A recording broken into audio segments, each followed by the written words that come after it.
हे बाबा तू तरी समजाव ना तिला. मला या घरातनं काय बी घ्यायचं नाहीये. अगं पण का? कारण देवी आईने अजून माझा स्वीकार केलेला नाहीये. त्यामुळे माझा कुठल्याच गोष्टीवर हक्क नाही.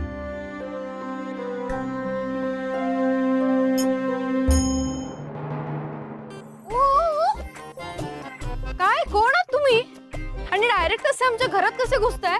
काही बेसिक मॅनरिझम नाही आहेत का तुम्हाला? बेल आहे ना घराच्या बाहेर, किंवा वॉचमॅनला सांगायचं, त्यांनी पाठवलं असतं. कोण आहात तुम्ही? कोणाकडे आलायत? दामिनी काय चाललंय? येऊ दे त्यांना आत. वहिनी या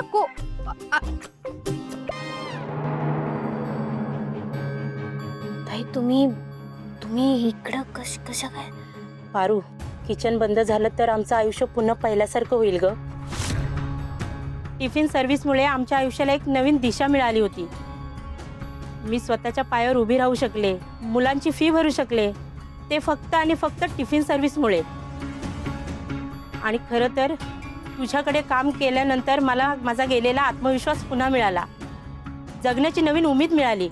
पारू, तुला तर माहीत आहे माझा नवरा कायम घसेत असतो. त्याने ना कधी माझी सोय पाहिली ना माझ्या मुलांची सोय पाहिली. पण तुझ्याकडे काम केल्याचं मला नुसतं समाधान नव्हतं, तर माझ्या मुलांचं पोट देखील भरता येत होतं. जसं काम होणार नाही म्हणून आम्ही अस्वस्थ आहोत ना, तसं हॉस्टेलमधली आपली मुलं टिफिन मिळणार नाही म्हणून अस्वस्थ आहेत.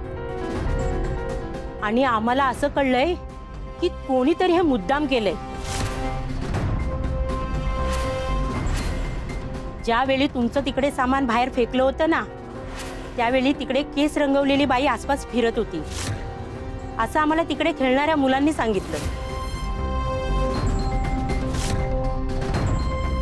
जी कोणी बाई आहे ना, तिचं सत्यानाश हो, ती कधीच सुखी राहणार नाही. तिचा डाव तिच्यावरच उलटेल.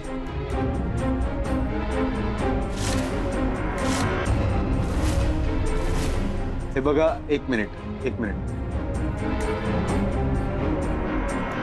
मी सगळं समजू शकतो, पण आत्ता तुम्ही शांत व्हा.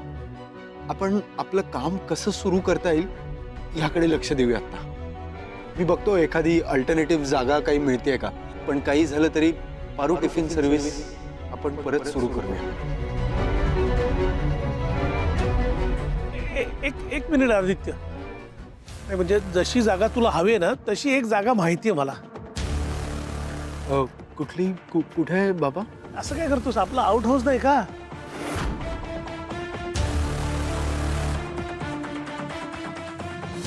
हा, ती जागा तशी पडूनच आहे. म्हणजे ती रिकामी राहण्यापेक्षा तुम्ही तिथे काम चालू करा ना.